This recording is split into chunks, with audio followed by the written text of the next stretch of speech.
Endless excitement. This is the Gobbet Pus, number 81. Failure. From October 17th, 2008. I hate failure. Even though I should expect it, the annoying thing about medicine is you can do everything right and fail. 8 weeks ago, the patient came in with sustained staphylococcal bacteremia. Sustained bacteremia is the sine qua non of endocarditis, and it was the dreaded MRSA, worse than the pirate Roberts. He was treated with 6 weeks of vancomycin, and now he is back with another sustained bacteremia with MRSA. Crap.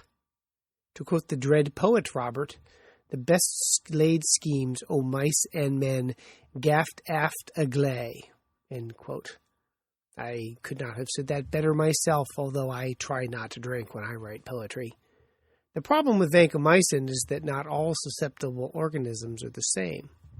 The MIC, the mean inhibitory concentration, for susceptible organisms can be 0.51, 1.52, and as the MIC increases, the treatment success rates fall.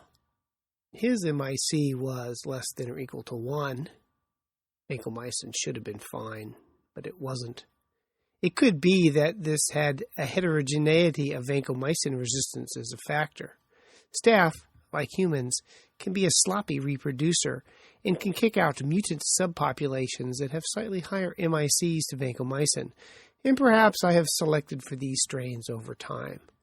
Quote, data from multiple laboratories demonstrated that resistant subpopulations typically represented less than 1 in 10 to the 5th to 1 in 10 to the 6th colony-forming units, end quote. I hope I have not bred a vanco-resistant staph. It shouldn't happen, but one frets. The outcome can hinge on as little as 0.5 micrograms per mil on vancomycin susceptibility.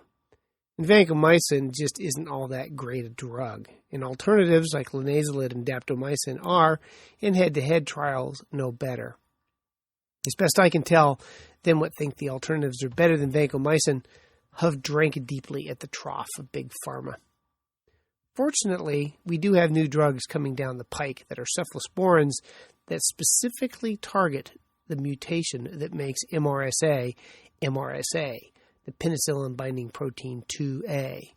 These new cephalosporins specifically bind to that protein and kill MRSA like fish in a barrel. And I've never killed a fish in a barrel, so I do not know how easy that would be, but evidently it's a good way to kill things easily. I predict with these new drugs that 1, they will be very expensive, 2, resistance will occur. But on the bright side, for at least a short period of time, I may be able to kill MRSA. Relevant references: relationship between vancomycin and MIC and failure among patients with methicillin-resistant staphylococcus bacteria to vancomycin. AAC 2008 in September. And the rationale of revising the clinical and laboratory standards institute vancomycin minimal inhibitory concentration interpretive criteria for Staphylococcus aureus, CID 2004. Really, does anybody ever look up these references? And, by the way, if you're bored, go to iTunes, write me a glowing review. And don't forget that my iPhone app is now available on iTunes. Just search for Persiflagers.